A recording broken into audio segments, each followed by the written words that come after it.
leamos tu palabra, aprendamos de ella. Oramos, Señor, para que nos ayudes a cada uno de nosotros a disponer nuestro corazón, para que nuestro corazón esté preparado como aquel buen terreno que tu palabra nos enseña, no aquel terreno, Señor, que era demasiado superficial, de tal manera que el enemigo robó la semilla, otro que los espinos que le rodeaban la ahogaron. Queremos, Señor, que nuestro corazón sea ese buen terreno, Señor, que recibe tu palabra, que la practica, que medita en ella, pues sabemos, Señor, qué es lo que esperas de nosotros. Bendícenos con tu palabra, alimenta nuestro espíritu, Señor, y que podamos salir bendecidos en esta oportunidad, no de la misma forma en que llegamos, sino que podamos salir, Señor, llenos de tu palabra, que por consecuencia sabemos, Señor, que es ser llenos de tu espíritu. No podemos ser llenos de tu espíritu y estar vacíos de tu palabra. Gracias te doy, Señor, por la vida de mis hermanos. Quita cualquier distracción que pueda estar en nuestras mentes, y de la misma forma te pido que me uses, Señor, para hablar tu palabra con denuedo, asimismo como a los diferentes maestros en las diversas clases. Todo esto te lo he pedido en el nombre de nuestro amado Señor y Salvador, nuestro Señor Jesucristo. Amén y amén. Pueden salir los pequeñitos, y mientras ellos salen, ¿por qué no saluda a su hermano, hermana a la par?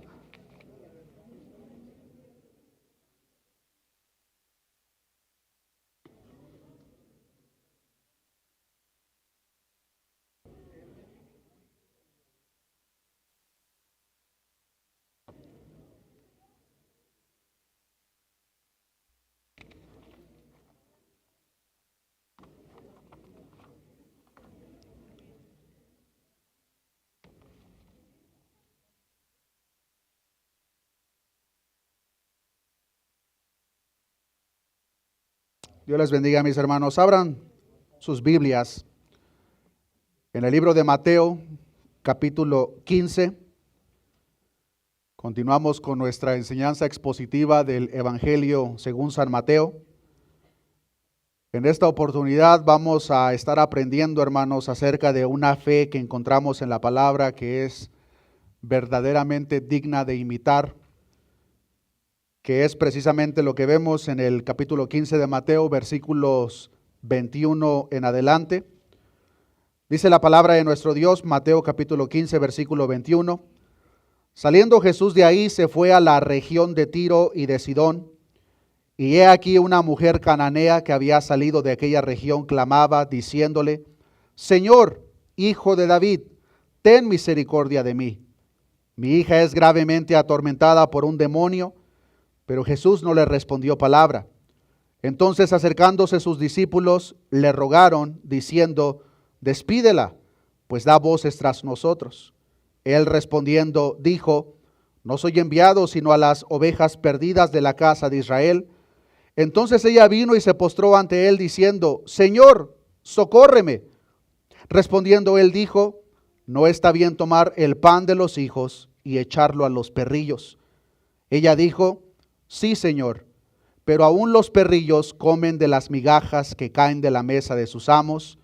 Entonces respondiendo Jesús dijo: Oh mujer, grande es tu fe, hágase contigo como quieres. Y su hija fue sanada desde aquella hora.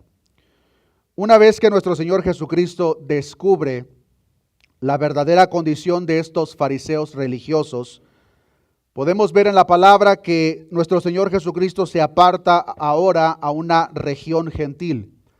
Sale de la tierra del pueblo judío, sale de la tierra de Israel y ahora se dirige a una región gentil. Dice la palabra claramente que fue la región de Tiro y de Sidón, áreas que en el tiempo actual se le conoce como el Líbano.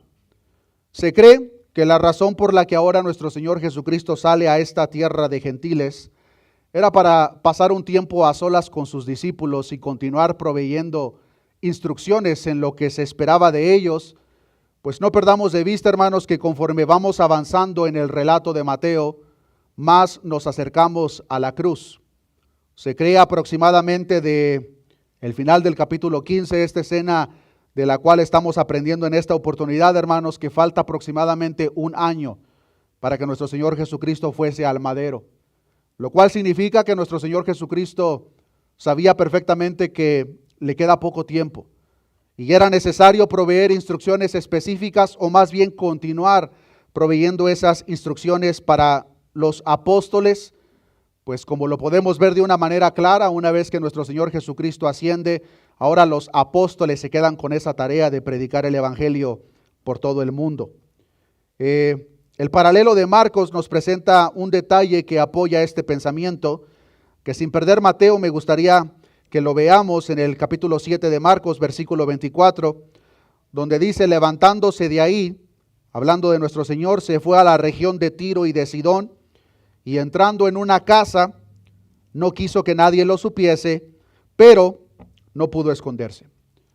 Independientemente cuál haya sido la razón por la que ahora nuestro Señor Jesucristo se encuentra en esta tierra, podemos ver, hermanos, que en esta escena que acabamos de leer, resalta una mujer en esta historia, y la razón específica por la cual resalta esta mujer en esta escena es por su fe.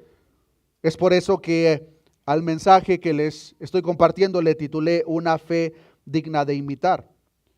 Cuando leemos estos versículos por encima, hermanos, podemos ver de una manera clara la fe tan grande de esta mujer.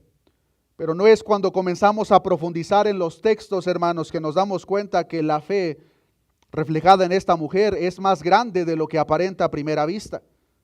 Esta narración la podemos dividir en tres secciones: la petición, la primera; segunda, la respuesta; y la tercera, una gran manifestación de gracia y misericordia. Una de las cosas que compartía con los hermanos en la clase de hermenéutica es de que lo que nosotros conocemos como Biblia, hermanos, es un conjunto de libros, son 66 libros.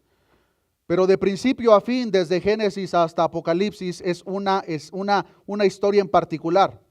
Y eso tiene que ver con el Evangelio de nuestro Señor Jesucristo.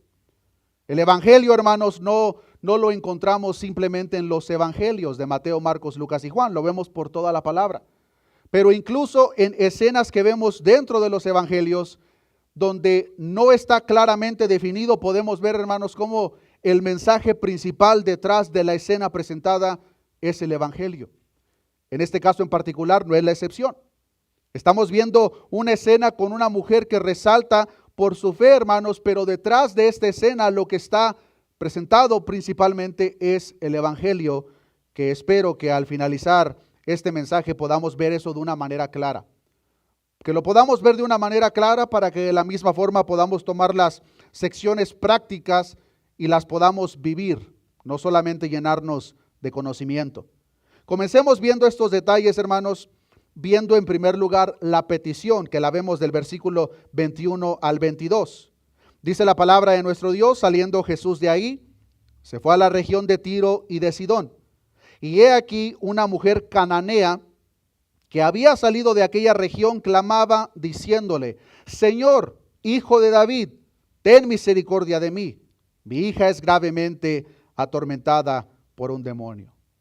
La condición que nos presenta la palabra en la cual esta mujer se encontraba es una condición de devastación.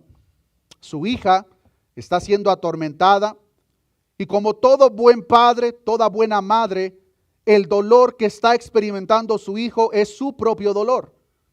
Puedo decir, hermanos, que no hay persona, padre o madre, que verdaderamente ame a su hijo o a su hija, que pueda verle en un estado de sufrimiento y que no comparta ese dolor. En este caso podemos ver cómo esta mujer está haciendo personal el dolor de su propia hija. De tal manera que cuando la palabra de Dios nos presenta que está clamando misericordia, notemos el detalle, hermanos, que esta mujer cananea o sirofenicia, como lo presenta el Evangelio de Marcos, no está pidiendo misericordia para su hija. Claramente está diciendo: Señor, hijo de David, ten misericordia de mí. El tormento de su hija se había convertido en su propio tormento. Es imposible, como ya lo mencioné, ver a una persona que nosotros amamos sufrir y que ese sufrimiento, hermanos, no sea parte de nosotros también. Es incluso el modelo que vemos en el cuerpo local, que es la iglesia, y la imagen que comparte el apóstol Pablo, que si una parte del cuerpo se duele, todo el cuerpo se duele. ¿Por qué? Porque se está presentando de la expectativa de que el genuino y verdadero amor está presente en esa iglesia. Y si eso está presente, es imposible que una parte del cuerpo se duela y que el resto del cuerpo no esté doliendo. En este caso, esta mujer está haciendo el dolor de su hija, su propio dolor, y era un dolor, hermanos, verdaderamente severo, tal como la palabra de Dios lo presenta. Esta mujer muy claramente, hermanos, ya había escuchado de Jesús. Esta mujer ya había escuchado que nuestro Señor Jesucristo liberaba a los endemoniados, ya había escuchado que nuestro Señor Jesucristo sanaba a los enfermos. Y aunque esta mujer, hermanos, no perdamos de vista, era una mujer gentil, ella tenía la disposición y la confianza de acercarse al maestro, un rabino judío, para pedir misericordia. La palabra de Dios no nos enseña, hermanos, cuánto tiempo esta muchacha o su hija tenía en esta condición de endemoniada. Posiblemente eran meses, años, no lo sabemos. Pero por el amor reflejado de esta mujer podemos concluir, hermanos, que como toda buena madre había agotado todas las opciones para poder ayudar a su hija. Posiblemente había visitado doctores, posiblemente había consultado a aquellos exorcistas ambulantes como los que encontramos en el libro de Hechos. Pero no importa las diversas opciones que esta mujer buscó, nada le funcionó. Pero ahora escucha que el maestro que sana, el maestro que libera, está en su propia tierra. Y esta mujer, hermanos, no iba a perder la oportunidad de presentar su petición y se acerca y le dice: Señor, hijo de David, ten misericordia de mí. Muy posiblemente esta mujer ve al maestro caminando con los discípulos a la distancia, reconoce quién es la persona y ahora grita: Señor, hijo de David, ten misericordia de mí. Esta mujer gentil, en su súplica de misericordia, queridos hermanos, está reconociendo algo que el propio pueblo judío continuaba negando. Esta mujer está reconociendo que aquel Señor a quien está clamando nuestro Señor Jesús es el Hijo de David. Hijo de David, hermanos, es un título mesiánico. La palabra Hijo de David, hermanos, cuando la gente usaba tal título, estaban refiriéndose directamente a aquel libertador que por tanto tiempo habían esperado. El Hijo de David era el cumplimiento de las profecías del Antiguo Testamento.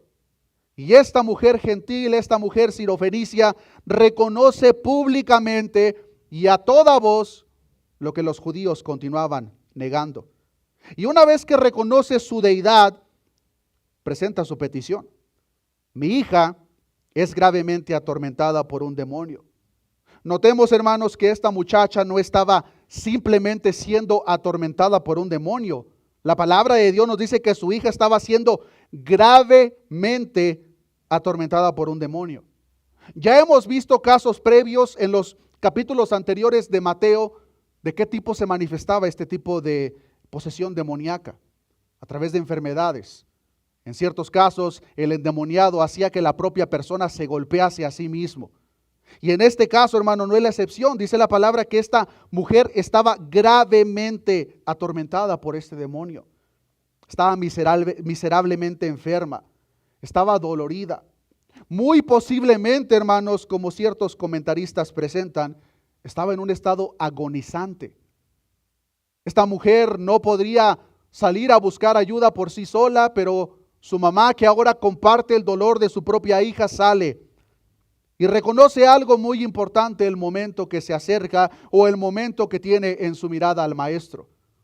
Esta mujer reconoce que Jesús le puede ayudar, pero a la vez reconoce que ella no merece absolutamente nada. Espera todo, espera mucho, pero ella sabe que no merece absolutamente nada. Es por eso que ella, por lo que está clamando, es misericordia. La simple definición de misericordia, hermanos, es algo inmerecido. Y es lo que esta mujer está clamando, que de hecho, hermanos, es un patrón que vemos a lo largo de la Escritura, de la actitud correcta que se debe de reflejar en cada uno de nosotros cuando nos acercamos delante de nuestro Dios. El Salmo 51:1 dice: ten piedad de mí, oh Dios, conforme a tu misericordia. Conforme a la multitud de tus piedades, borra mis rebeliones. Esta mujer, hermanos, esperaba mucho, pero sabía que no merecía absolutamente nada. Y esto queda claramente expresado en la manera que ella se acerca con el maestro. No perdamos de vista que es una mujer gentil, clamando por ayuda a un rabino judío. Reconoce que no merece absolutamente nada, pero tiene la confianza que esa persona que ahora está en su vista le puede ayudar. Se humilla, reconoce quién es la persona que está delante de él y con esa humildad reconoce que no merece absolutamente nada. Pensemos por un momento, hermanos, cuál hubiese sido la conclusión de dicha historia si la actitud reflejada en esta mujer hubiese sido una actitud completamente diferente. Que esta mujer se hubiese acercado al maestro con una actitud de merecimiento. Que esta mujer se hubiese acercado con el maestro reclamándole algo como si el maestro le debiese. La historia hubiese sido muy diferente, ¿verdad? Ustedes se imaginan a esta mujer incluso ordenando, declarando, decretando que su hija es sana. Posiblemente el maestro se hubiese reído de ella y la hubiese apartado. Esta mujer, hermano, reconocía que no merecía absolutamente nada y lo que ella pide es misericordia. Ella reconoce quién es ella delante del maestro y con ese reconocimiento es que ella pide misericordia.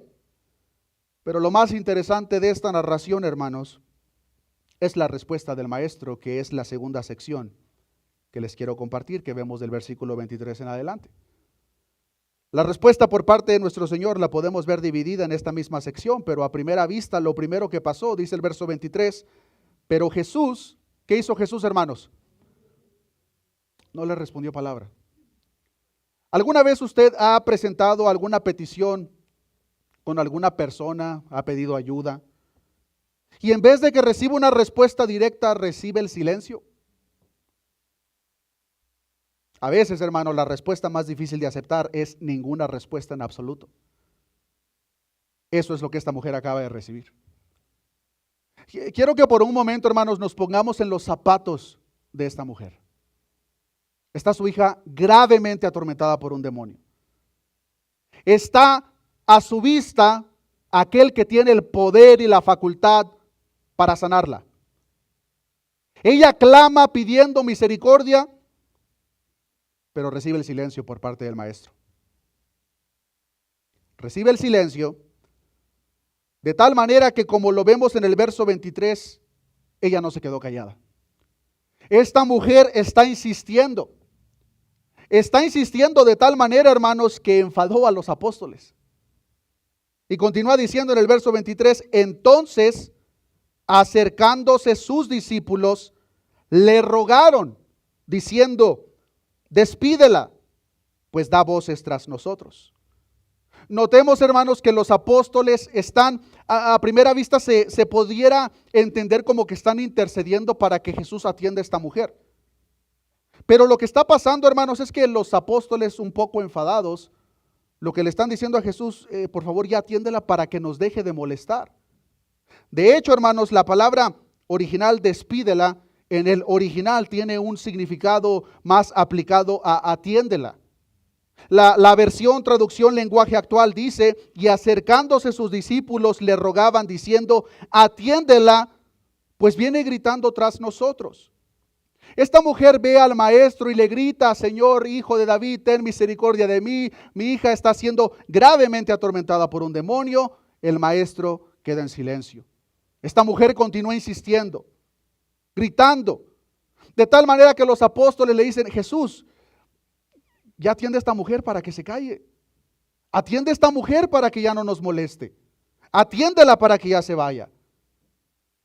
Si nosotros consideramos, hermanos, que la falta de respuesta por parte de nuestro Señor Jesucristo en el verso 23 fue sorprendente, lo que ahora vemos en el versículo 24 fue todavía más inesperado. Pues vean lo que dice, versículo 24. Él respondiendo dijo, no soy enviado, sino a las ovejas perdidas de la casa de Israel. No perdamos de vista, hermanos, que esta mujer es una mujer sirofenicia. No es del pueblo de Israel, no es judía, es una mujer gentil. Y cuando esta mujer presenta su petición, primero recibe silencio. Posiblemente se incomodó al ver el silencio por parte del maestro, continúa insistiendo. Y si el silencio le fue incómodo, lo que Jesús responde en el verso 24, me imagino yo, debió haber sido a primera vista verdaderamente desalentador. Porque Jesús le está diciendo a los discípulos, notemos que la conversación hasta este punto no es la mujer con el maestro, es una conversación los discípulos con Jesús de una manera intercesora, atiéndela para que ya no nos moleste. Jesús le responde a sus discípulos, no, porque no soy enviado sino a las ovejas perdidas de la casa de Israel. Dos detalles importantes, hermanos, que no podemos perder de vista en este versículo en particular. Número 1, para este entonces, hermanos, nuestro Señor Jesucristo ya había sanado de muy buena voluntad al criado del centurión. Sí recordamos esa escena, ¿verdad? El criado del centurión y el propio centurión tampoco eran de la casa de Israel. Y Jesús lo sanó. No solo eso, nuestro Señor Jesucristo también ya había ofrecido el agua verdadera a la mujer samaritana en Sicar, que tampoco era de la casa de Israel. Pero en esta escena en particular, ahora aparentemente se nega a ayudar a esta mujer simplemente porque no pertenecía a la casa de Israel. Ese es el primer detalle a considerar. Segundo detalle a considerar, hermanos, es que para este entonces el plan de redención aún estaba en curso. Israel seguía siendo el pueblo escogido del Señor y el reino seguía ofreciéndose en primer lugar a la simiente de Abraham. Nuestro Señor Jesucristo desea dejar completamente en claro, hermanos, que la apertura de la entrada de los gentiles al reino de los cielos era un asunto que correspondía al futuro. Todavía no, en esta escena en particular. Recordemos, hermanos, aquella instrucción que nuestro mismo Señor le dio a los 12 discípulos en el mismo Evangelio de Mateo, capítulo 10, versículo 5.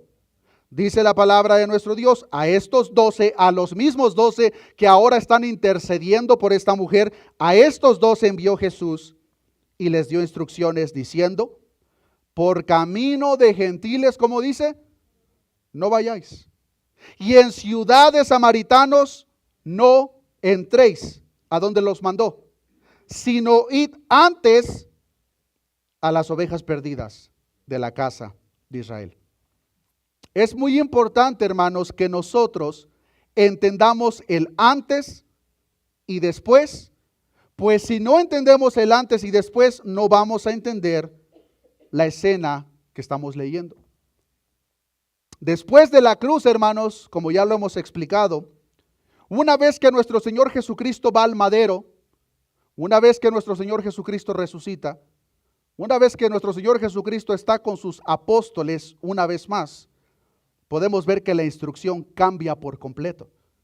De tal manera que vemos en Mateo capítulo 28, versículo 19, por tanto, id y haced discípulos. ¿A dónde los envió ahora?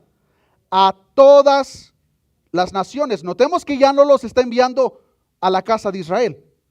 En este punto, para cuando llegamos a Mateo 28, 19, ya los está enviando a todas las naciones, bautizándolos en el nombre del Padre, del Hijo y del Espíritu Santo. Pero para esta escena en particular, hermanos, todavía no sucedía eso.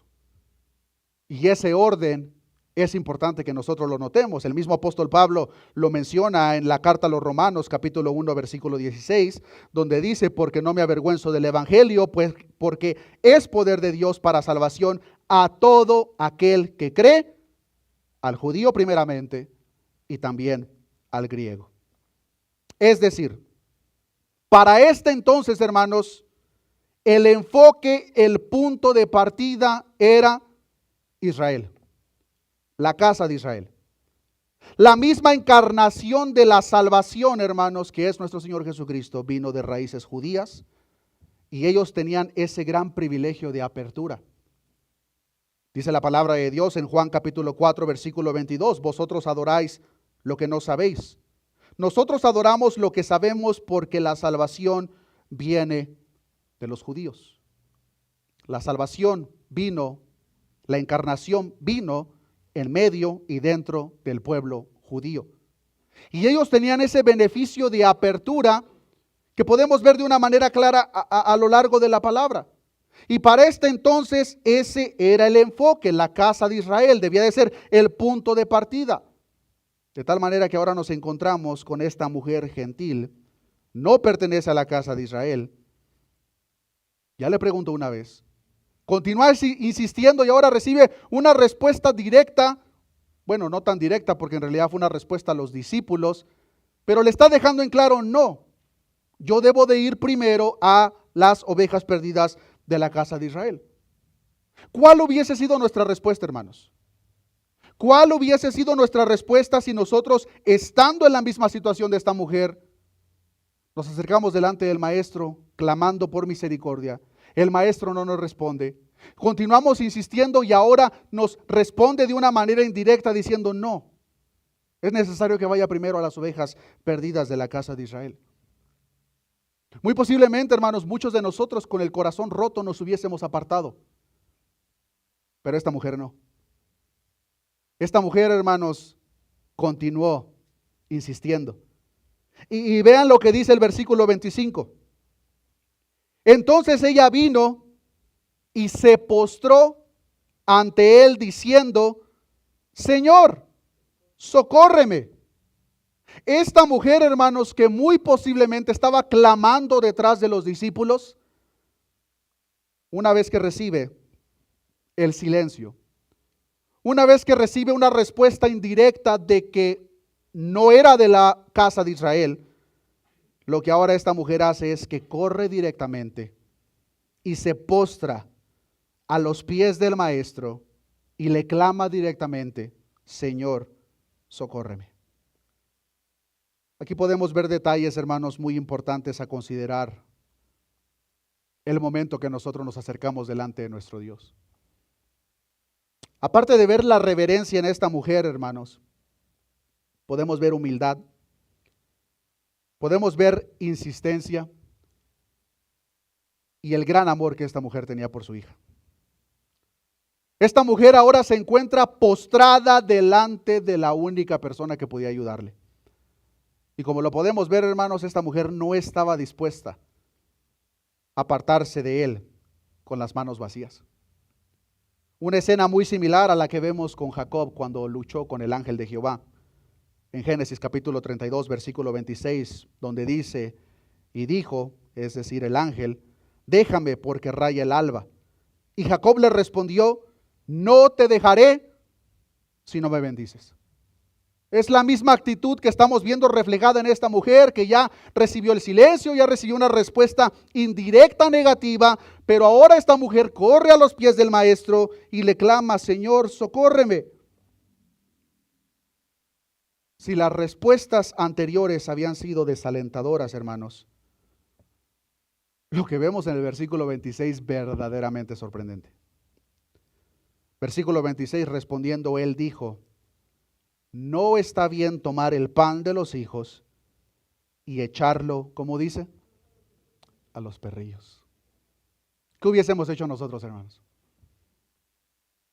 ¿Me estás llamando perro a mí? ¿Quién te crees? Pero vean lo que esta mujer responde. Bueno, antes de ver la respuesta es necesario que entendamos lo que el versículo 26 nos está presentando. En primer lugar, hermanos, debemos de entender que a los judíos, los gentiles les llamaban perros. Pero es importante también mencionar que en el Nuevo Testamento, hermanos, encontramos dos palabras en el griego original para perros o perrillos. La primera es kuon. Esta palabra, hermanos, se usa para referirse a los perros sarnosos, a menudo agresivos, que andaban en manadas y vivían principalmente de basura y de cadáveres de otros animales. Esta palabra, hermanos, es la misma palabra que usa el apóstol Pablo para los falsos maestros, tal como lo vemos en Filipenses capítulo 3, versículo 2, donde dice: guardaos de los perros, guardaos de los malos obreros, guardaos de los mutiladores del cuerpo. Es la misma palabra que encontramos en Apocalipsis capítulo 22, versículo 15, donde dice: mas los perros estarán fuera, y los hechiceros, los fornicarios, los homicidas, los idólatras y todo aquel que ama y hace mentira. Esa es la primera palabra. La segunda palabra que encontramos es la palabra cunarion, y esta palabra se refiere, hermanos, a perros domesticados y criados en hogares. Eran las mascotas, era el firulais. Una traducción aplicable sería cachorro. La palabra que Jesús está usando en esta escena es la segunda, cunarion. Pero es importante que de la misma forma nos sumerjamos en el contexto histórico para entender lo que Jesús le está dando a entender a esta mujer. La mujer conocía perfectamente, los discípulos conocían perfectamente el uso común de esta palabra. Era una forma común usada dentro del pueblo judío, de muy mal gusto, pero para referirse a los gentiles. Y Jesús le dice: no está bien tomar el pan de los hijos y echarlo a los perrillos. Esta mujer sabía perfectamente que la respuesta de Jesús era una clara referencia a los judíos y perrillos a los gentiles. Nosotros podríamos decir, bueno, al escuchar eso, entonces sí, esta mujer finalmente se dio por vencida y ahora sí se fue. Pero podemos ver, hermanos, que para nada fue el caso. ¿Cuál fue la respuesta de esta mujer? Versículo 27, y ella dijo: sí, Señor, pero aún los perrillos comen de las migajas que caen de la mesa de sus amos. Veamos la humildad, hermanos, en esta mujer. Veamos la falta de orgullo y autosuficiencia en esta mujer. Veamos la falta de arrogancia moral que comúnmente caracterizaba a los que sí eran judíos.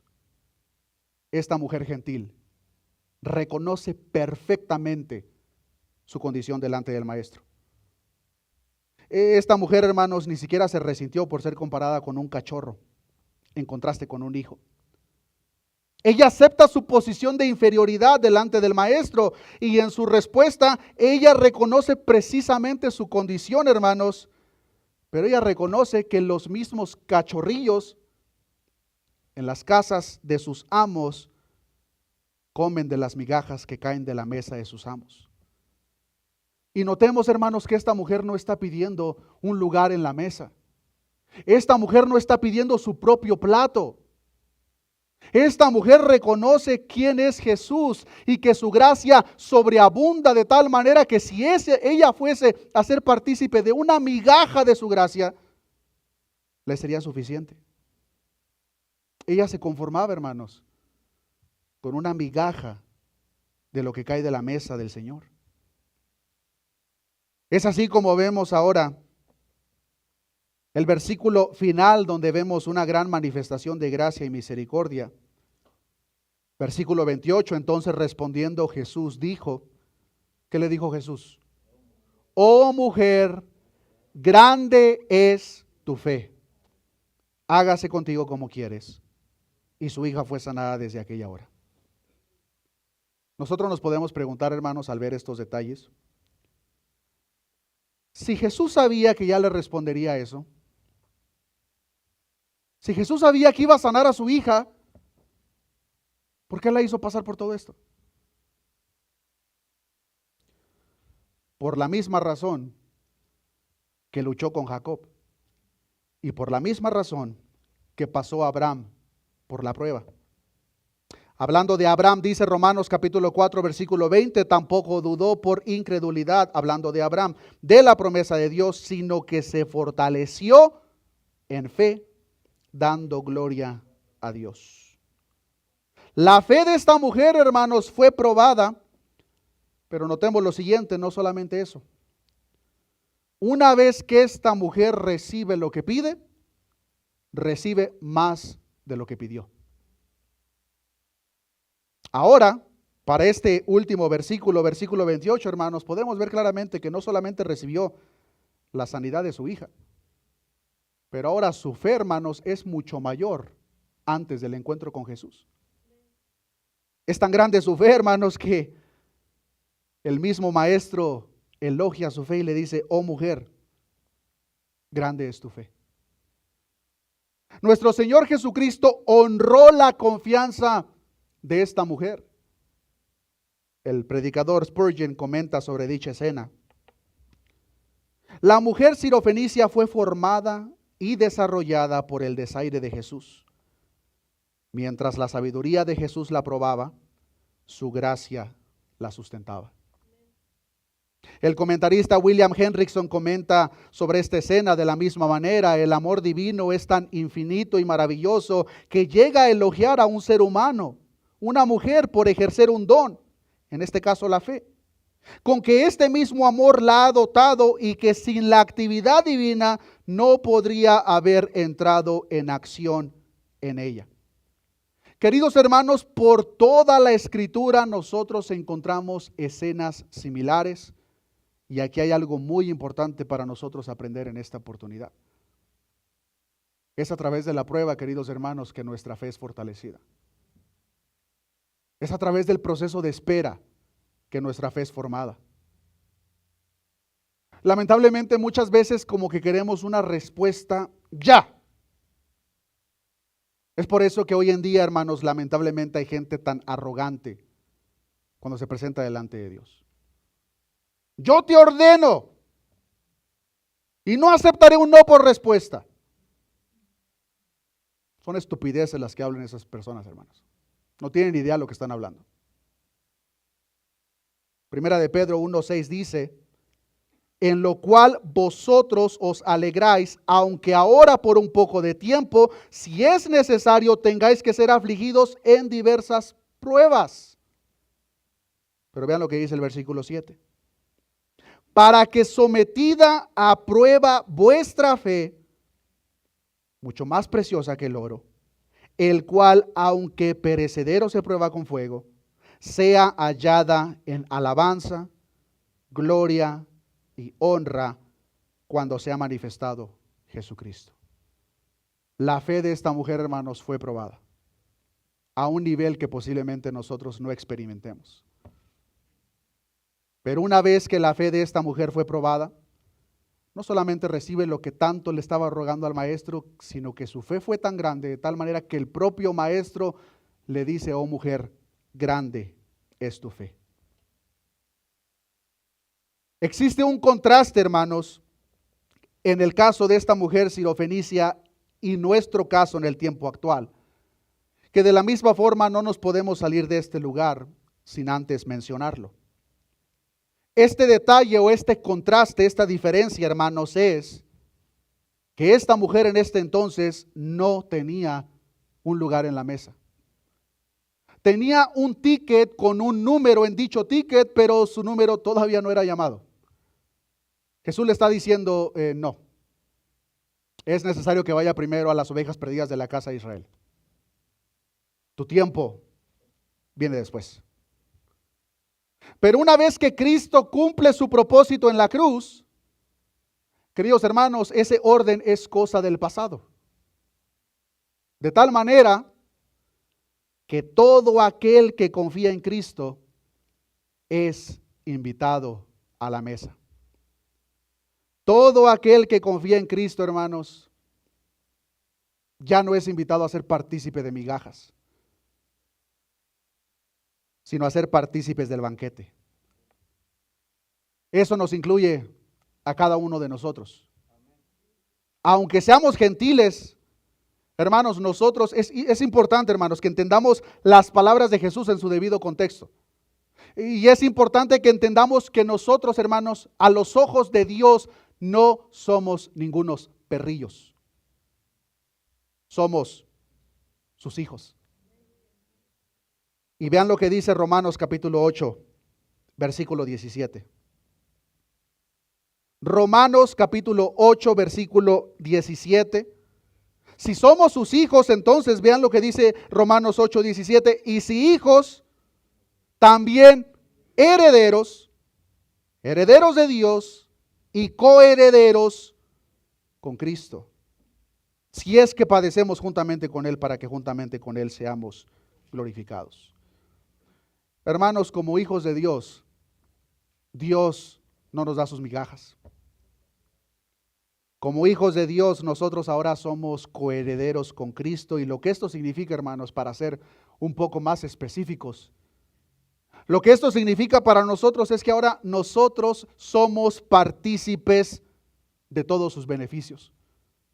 No de las migajas, hermanos. De todos sus beneficios. Vean lo que dice Efesios capítulo 1, versículo 3. Efesios capítulo 1, versículo 3, dice la palabra de nuestro Dios: bendito sea el Dios y Padre de nuestro Señor Jesucristo. ¿Cómo dice? Que nos bendijo, ¿cómo dice? ¿Con migajas? Con toda bendición espiritual en los lugares celestiales en Cristo. Hermanos, esta carta es en Éfeso, a los Efesios. Pero aquí podemos ver claramente el antes y después del orden que Jesucristo está mencionando cuando expresa tales palabras con esta mujer.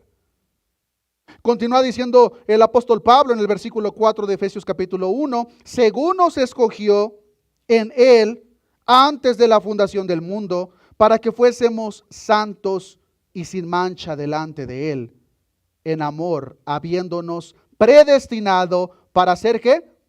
Adoptados hijos suyos por medio de Jesucristo, según el puro afecto de su voluntad, para alabanza de la gloria de su gracia, con la cual nos hizo aceptos en el amado. Una vez mencionado el contraste, hermanos, lo que también es importante mencionar es la importancia de los detalles de la fe reflejada en esta mujer, que se espera, hermanos, que se refleje en cada uno de nosotros. Esta mujer, hermanos, como lo hemos visto claramente, se acerca a Jesús con una fe, hermanos, que representa plena confianza, pero va acompañada de humildad. Muchas veces nosotros tenemos un entendimiento equivocado de lo que es la fe. Y podemos pensar que la fe es simplemente el creer que Dios nos va a dar lo que nosotros queremos si verdaderamente lo creemos.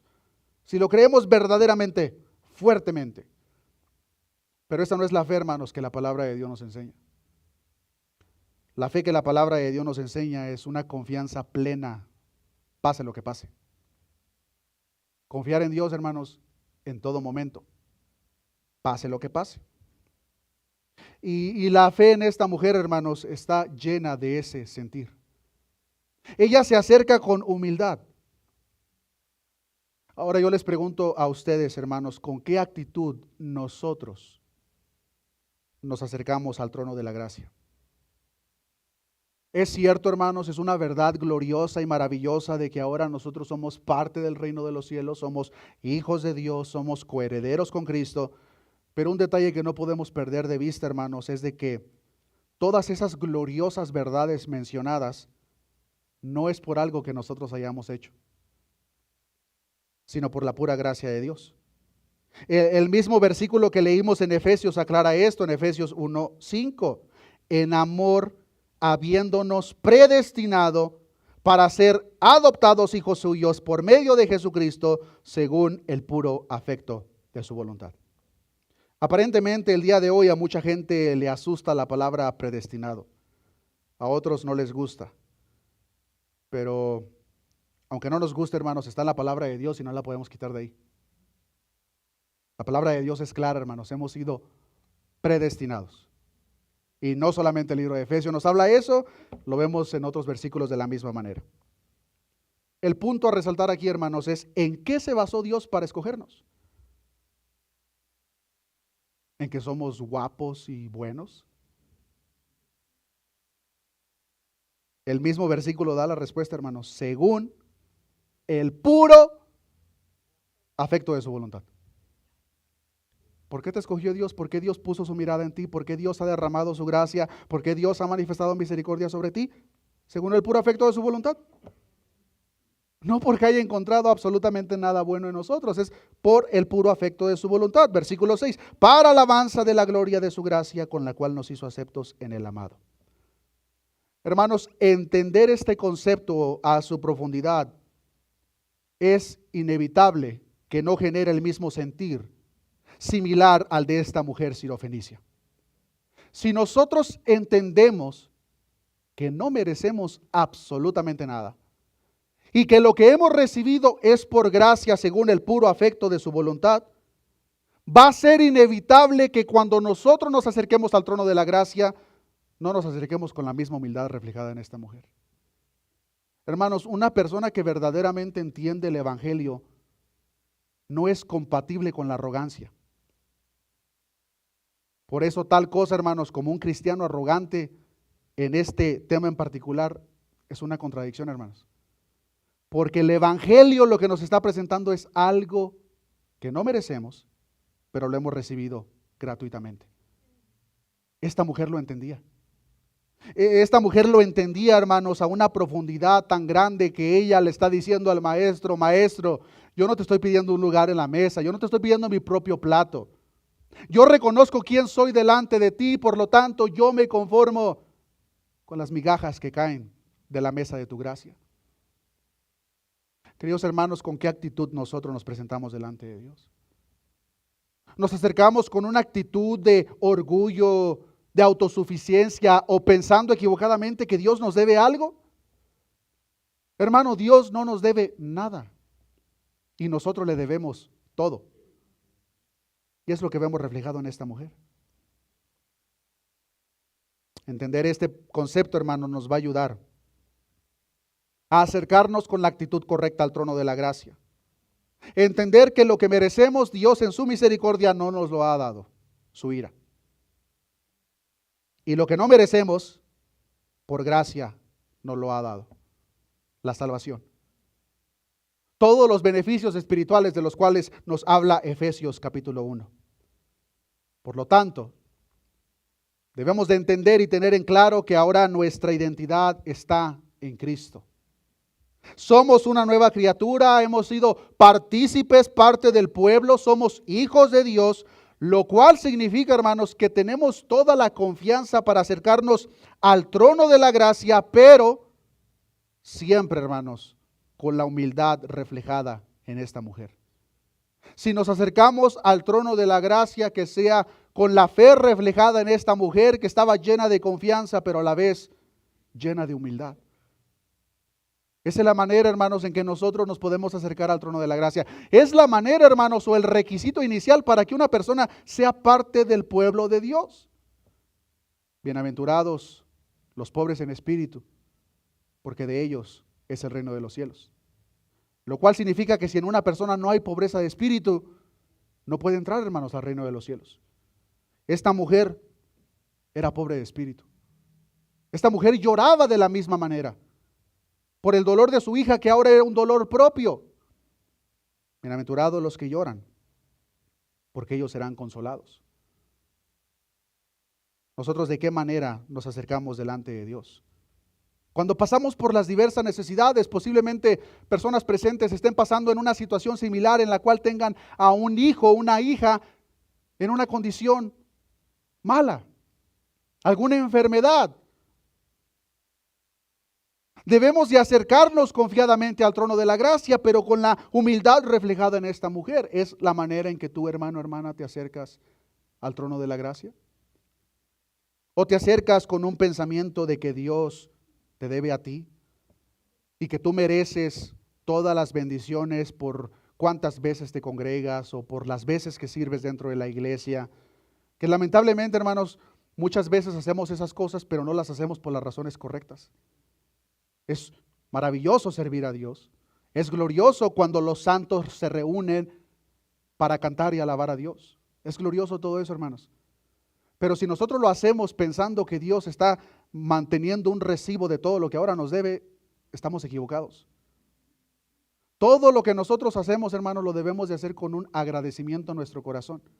y reconocer y entender en lo más profundo de nuestro corazón que todo lo que venga por parte del cielo hacia nosotros es por gracia, no por algo que Dios nos debe, no por algo que merecemos, por gracia. Cuando nosotros entendemos eso, hermanos, podemos acercarnos confiadamente al trono de la gracia para pedir misericordia. Y vean lo que dice Santiago, capítulo 4, versículo 6. Les voy a invitar, hermanos, que nos pongamos de pie. Santiago, capítulo 4, versículo 6. Y les voy a pedir que de la misma forma me ayuden a dar lectura a este versículo, que de una manera, hermanos, resume lo que aprendimos y vimos en la escena de esta mujer. Dice la palabra de nuestro Dios, pero Él da mayor gracia. Por esto dice, Dios resiste a los soberbios y da gracia a los humildes. Si hay algo que nosotros vamos a imitar en la vida de esta mujer, hermanos, que sea su fe. Tal fe que abundó en confianza, pero también en humildad.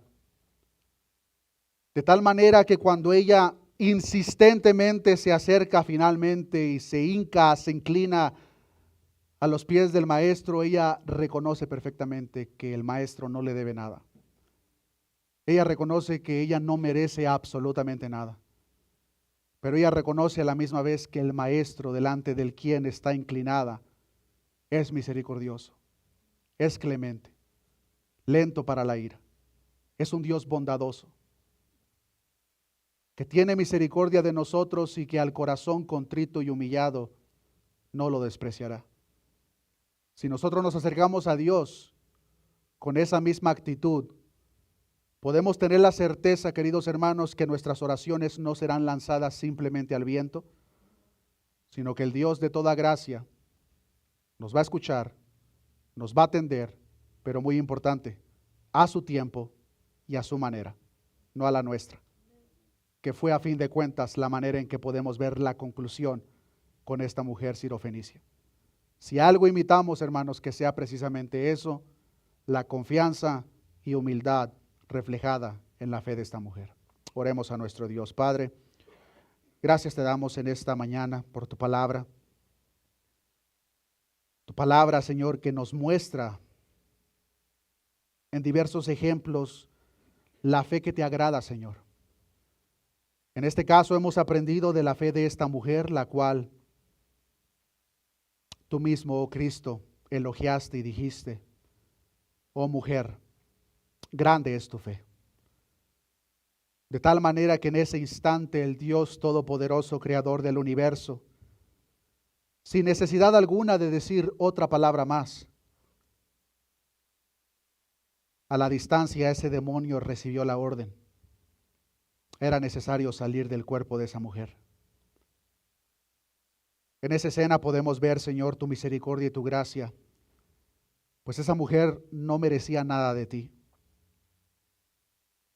Esa mujer lo único que merecía era la condenación, al igual que nosotros. Pero podemos ver en tal escena, Señor, cómo esta mujer se humilló. Ella no te pedía, Señor, un lugar en la mesa. Ella no te pedía un plato del banquete para ella. Ella se conformaba, Señor, con tan solamente ser partícipe de las migajas. Nosotros entendemos, Señor, que tu gracia es suficiente. Y también entendemos, Señor, que para tus hijos hoy en día tú no nos ofreces migajas, Señor. Tú nos ofreces todas las bendiciones espirituales, como tu palabra nos enseña. Pero entendemos, Señor, delante de ti y de la manera más humilde, que si hoy en día somos partícipes de tales beneficios, es gracias a tu Hijo Jesucristo, nuestro Señor Salvador, y lo que Él hizo en la cruz del Calvario. No es por nuestro esfuerzo, no es por algo que hubiese en nosotros, sino por el puro afecto de tu voluntad. Por eso te damos gracias, Señor, porque si tú no hubieses puesto tu mirada en nosotros, si tú no nos hubieses buscado, si tú no nos hubieses llamado, en nosotros, Señor, jamás hubiese estado la iniciativa de buscarte a ti. Tu palabra es verdaderamente clara, no hay justo, no hay ni siquiera uno, no hay quien busque a Dios, no hay ni siquiera uno.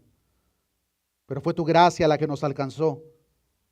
Fue tu gracia la que nos bendijo, Señor. Es tu gracia la que nos sostiene. Por lo cual te pido de la misma manera que ese mismo sentir que estaba en esta mujer esté presente en lo más profundo de nuestro corazón. De tal manera, Señor, que cada vez que nos acercamos al trono de tu gracia, lo hagamos con esa misma actitud, reconociendo que no merecemos absolutamente nada, pero nuestro Dios es rico en misericordia, nuestro Dios es bondadoso. Nuestro Dios dice en aquella parábola: ¿qué padre de ustedes que su hijo le pide un huevo, ustedes le darán una serpiente? Tu palabra dice: si ustedes, siendo hombres malos, saben dar cosas buenas, ¿cómo no nuestro Padre nos dará todas aquellas cosas que nosotros necesitamos? Tú eres un Padre verdaderamente bueno, amoroso, perfecto, justo. Te pido, Señor, que ese concepto esté bien grabado en nuestra mente, para que nosotros nos podamos acercar con esa confianza al trono de tu gracia, Señor, pero con la suficiente humildad, de la misma manera reconociendo, Señor, que no merecemos absolutamente nada, pero es por tu gracia, Señor, tu sublime gracia que nos alcanzó, tu sublime gracia que nos sostiene. Gracias te damos, Señor.